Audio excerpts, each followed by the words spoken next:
गुजरात के राज्यपाल आचार्य देवव्रत जी, गुजरात के लोकप्रिय मुख्यमंत्री भूपेंद्र भाई पटेल, केंद्रीय मंत्रिमंडल के मेरे सहयोगी देश के रक्षा मंत्री श्रीमान राजनाथ सिंह जी, श्रीमान ज्योतिरादित्य सिंधिया जी, टाटा सन्स के चेयरमैन, एयरबस इंटरनेशनल के कमर्शियल ऑफिसर, डिफेंस और एविएशन सेक्टर के उद्योगों के साथ जुड़े सभी साथी, देवी और सज्जन, नमस्कार। આપણે ત્યાં ગુજરાતમાં તો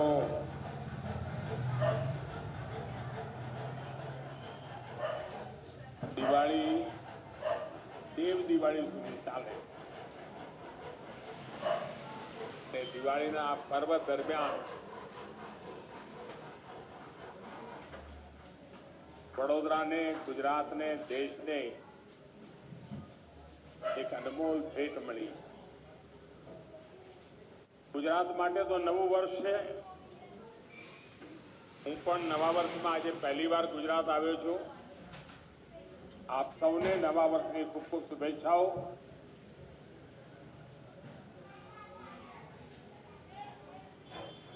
आज भारत को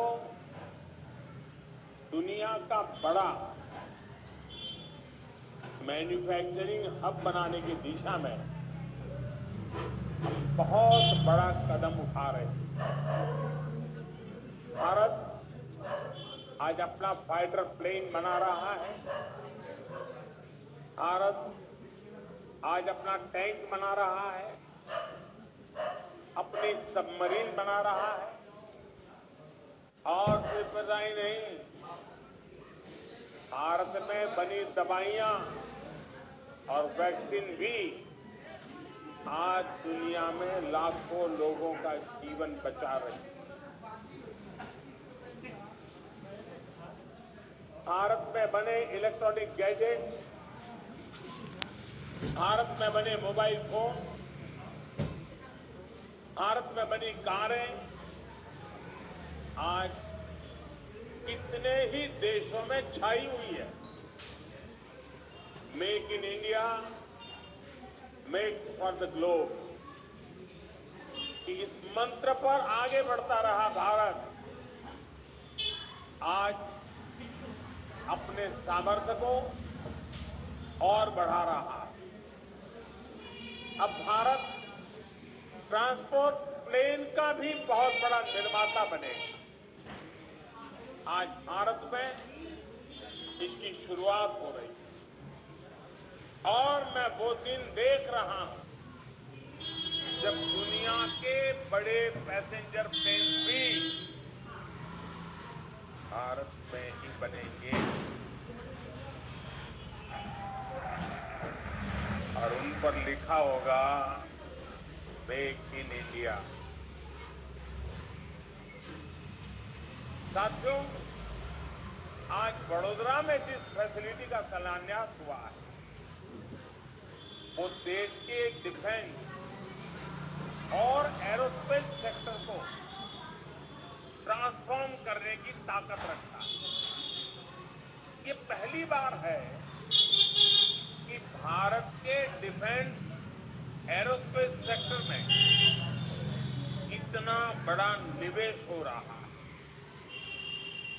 यहाँ बनने वाले ट्रांसपोर्ट एयरक्राफ्ट हमारी सेना को तो ताकत देंगे ही, इससे एयरक्राफ्ट मैन्युफैक्चरिंग के लिए एक नए इकोसिस्टम का भी विकास हो. शिक्षा और संस्कृति के केंद्र के रूप में प्रतिष्ठित हमारा वडोदरा अब एविएशन सेक्टर के हब के रूप में नई पहचान लेकर के दुनिया के सामने सर ऊंचा करेगा. वैसे तो भारत पहले से ही काफी देशों में विमान के छोटे मोटे पुर्जे पार्ट निर्यात करता रहा है, लेकिन अब देश में पहली बार मिलिट्री ट्रांसपोर्ट एयरक्राफ्ट बनने वाला है।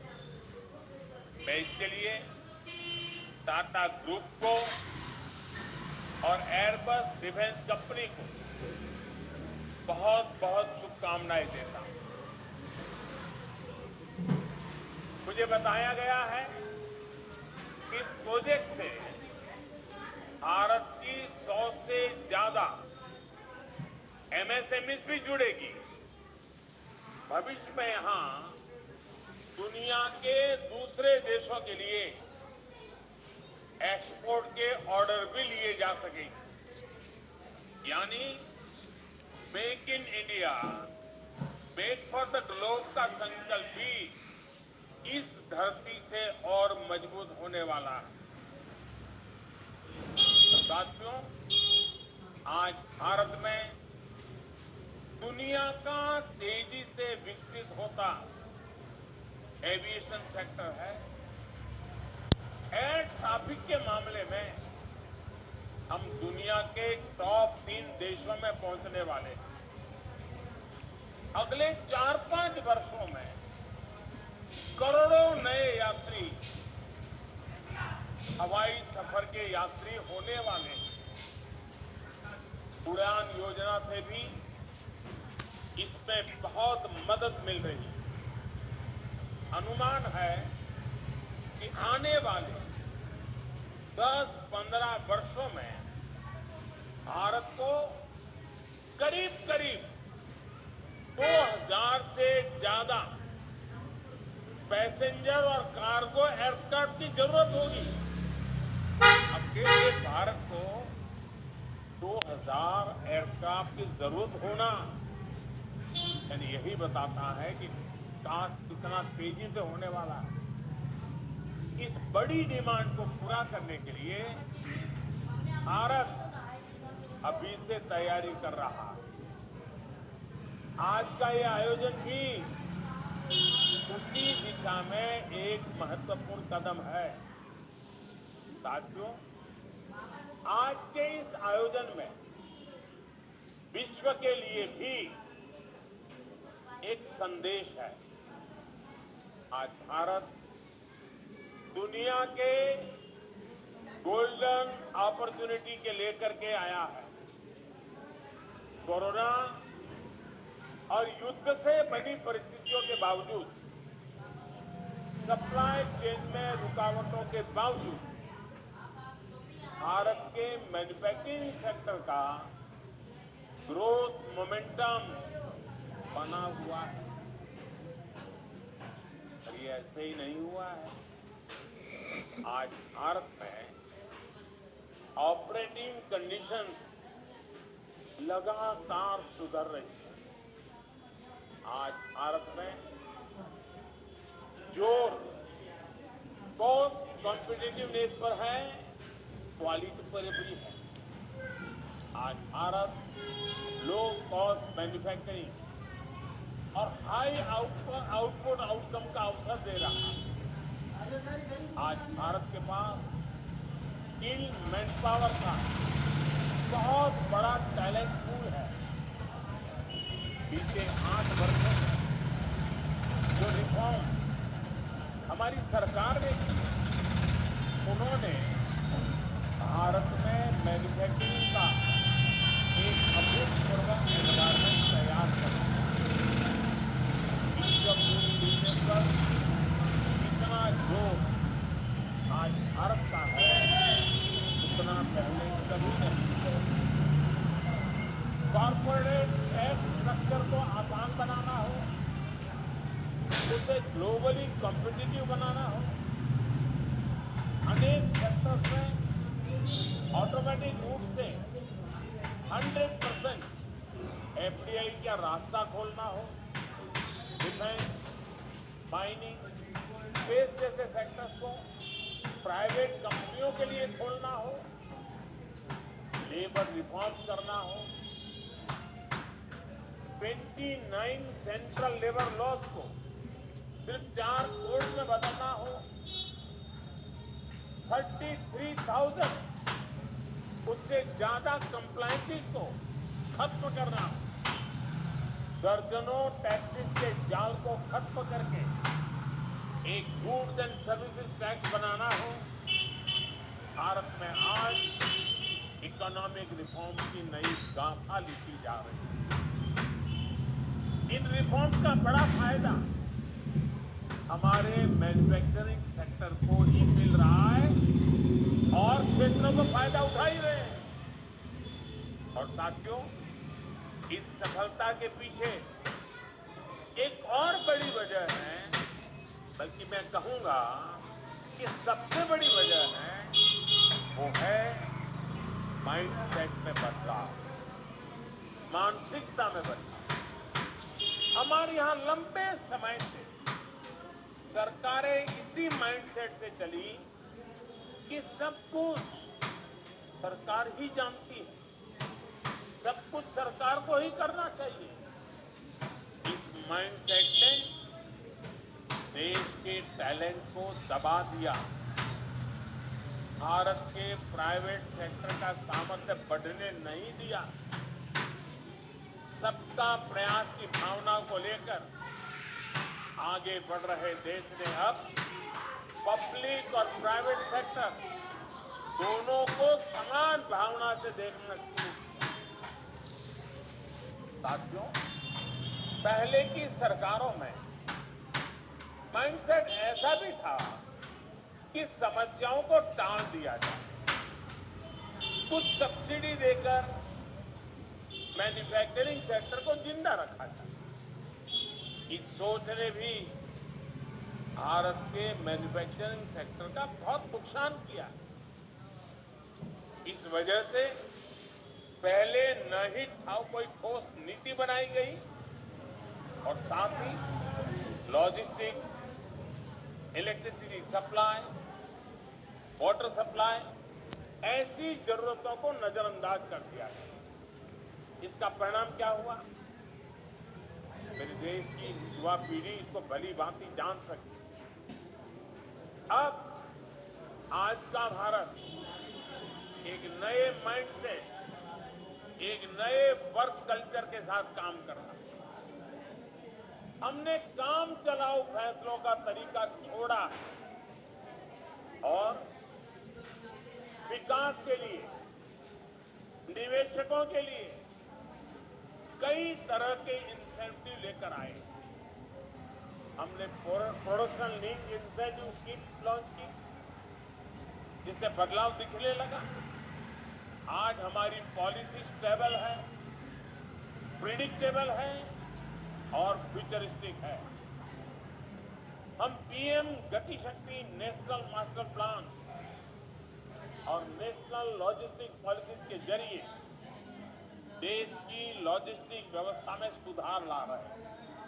साथियों, पहले एक माइंडसेट ये भी था कि भारत मैन्युफैक्चरिंग में बेहतर नहीं कर सकता, इसलिए उसे सिर्फ सर्विस सेक्टर पर ध्यान देना चाहिए। आज हम सर्विस सेक्टर भी संभाल रहे हैं और मैन्युफैक्चरिंग सेक्टर को भी समृद्ध बना रहे हैं। हम जानते हैं कि आज दुनिया में कोई भी देश सिर्फ सर्विस सेक्टर या सिर्फ मैन्युफैक्चरिंग सेक्टर का विकास करके आगे नहीं बढ़ सकता। हमें विकास के होलिस्टिक अप्रोच को अपनाना होगा और आज का नया भारत उसी रास्ते पर आत्मविश्वास के साथ चल पड़ा। पहले की सोच में एक और गलती भी थी। माइंडसेट ये था कि हमारे यहाँ स्किल मैन पावर की कमी है, देश की स्किल पे भरोसा नहीं था, देश की टैलेंट पर भरोसा नहीं था और इसलिए मैन्युफैक्चरिंग के क्षेत्र पर एक प्रकार से उदासीनता रही, उस पर कम ध्यान दिया गया। लेकिन आज भारत मैन्युफैक्चरिंग में भी सबसे आगे रहने की तैयारी में है। सेमीकंडक्टर से लेकर एयरक्राफ्ट तक हम हर क्षेत्र में सबसे आगे रहने के इरादे के साथ आगे बढ़ रहे हैं। ये इसलिए संभव हुआ क्योंकि पिछले 8 वर्षों में हमने स्किल डेवलपमेंट पर फोकस किया और उसके लिए एक माहौल तैयार किया। इन सारे बदलावों को आत्मसात करते हुए आज मैन्युफैक्चरिंग सेक्टर में भारत की विकास यात्रा इस पड़ाव पर पहुंची है। हमारी सरकार की इन्वेस्टमेंट फ्रेंडली नीतियों का फल एफडीआई में भी दिखता है। पिछले 8 वर्षों में 160 देशों से ज्यादा की कंपनियों ने भारत में निवेश किया है। और ऐसा भी नहीं कि विदेशी निवेश सिर्फ कुछ इंडस्ट्रीज में ही आया हो। इसका फैलाव अर्थव्यवस्था के 60 से ज्यादा सेक्टर को कवर करता है। 31 राज्यों के अंदर इन्वेस्टमेंट पहुंचा है। अकेले एरोस्पेस सेक्टर में ही $3 बिलियन से अधिक का निवेश हुआ। साल 2000 से 2014 तक इस सेक्टर में जितना निवेश हुआ था उससे यानी वो 14 साल की तुलना में इन 8 वर्षों में 5 गुना ज्यादा निवेश हुआ। आने वाले वर्षों में आत्मनिर्भर भारत अभियान के बड़े पिलर्स डिफेंस और एरोस्पेस सेक्टर होने वाले। हमारा लक्ष्य है कि 2025 तक हमारी डिफेंस मैन्युफैक्चरिंग का स्केल $25 बिलियन पार कर जाएगा। हमारे डिफेंस एक्सपोर्ट भी $5 बिलियन से अधिक होंगे।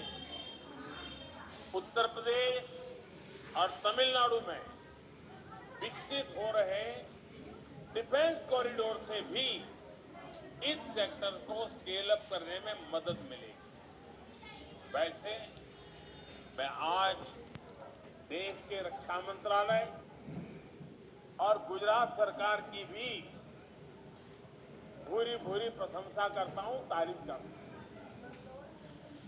आपने देखा होगा कुछ दिन पहले उन्होंने गांधीनगर में बहुत शानदार डेफ एक्सपो आयोजन किया। डिफेंस से जुड़े सारे इक्विपमेंट्स का वहां बहुत बड़ा कार्यक्रम। और मुझे कहते हुए खुशी हो रही है और राजनाथ जी को मैं बधाई देता हूं, ये अभी तक का सबसे बड़ा डेफ एक्सपो था। और इसमें सबसे बड़ी खूबी ये थी कि इस डेफ एक्सपो में प्रदर्शित सभी उपकरण और टेक्नोलॉजी सबके सब भारत में बने थे। यानी प्रोजेक्ट C295 का प्रतिबिंब हमें आने वाले वर्षों के डेफ एक्सपो में भी दिखाई देगा। मैं टाटा ग्रुप को और एयरबस को इसके लिए भी अग्रिम शुभकामनाएं देता हूं।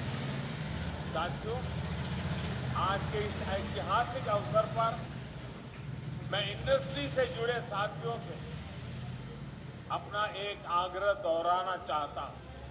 और मुझे खुशी है कि अनेक क्षेत्र के सभी वरिष्ठ उद्योग जगत के साथी आज इस महत्वपूर्ण घटना के साक्षी बनने के लिए हमारे बीच पधारे। देश पे इस समय निवेश के लिए जो अभूतपूर्व विश्वास बना उसका अधिक से अधिक लाभ आप उठाएं। आप जितने एग्रेसिवली आगे बढ़ सकते हैं ये मौका जाने मत दीजिए। देश के जो स्टार्टअप्स हैं मैं उद्योग जगत के एस्टैब्लिश्ड जो प्लेयर्स हैं उनसे आग्रह करूंगा, देश के जो स्टार्टअप्स हैं हम उन्हें कैसे आगे बढ़ने में मदद कर सकते हैं। मैं तो चाहता हूं सब बड़ी इंडस्ट्री एक स्टार्टअप सेल अपने यहां बनाएं और देश भर में जो हमारी नए नौजवान स्टार्टअप पे काम करते हैं उनका अध्ययन करें और उनके काम में उनकी रिसर्च क्या मैच कर सकती है उसका हैंड होल्डिंग करें। आप देखिए बहुत तेजी से आप भी बढ़ेंगे और मेरे वो नौजवान आज स्टार्टअप की दुनिया में हिंदुस्तान का नाम रोशन कर रहे हैं, उनकी भी ताकत अनेक गुना बढ़ जाएगी। रिसर्च में अभी भी प्राइवेट सेक्टर की हिस्सेदारी सीमित ही है। इसको हम मिलकर बढ़ाएंगे तो इनोवेशन का, मैन्युफैक्चरिंग का और सशक्त इकोसिस्टम विकसित कर पाएंगे। सबका प्रयास का मंत्र हम सबको काम आएगा, हम सबके लिए मार्गदर्शक रहेगा और हम सब उसी राह पर चल पड़ेंगे। एक बार फिर सभी देशवासियों को इस आधुनिक एयरक्राफ्ट मैन्युफैक्चरिंग फैसिलिटी के लिए मैं बहुत बहुत बधाई देता हूं। देश के नौजवानों के लिए अनेक नए अवसर इंतजार कर रहे हैं। मैं देश की युवा पीढ़ी को भी विशेष रूप से शुभकामनाएं देता हूं। बहुत बहुत धन्यवाद।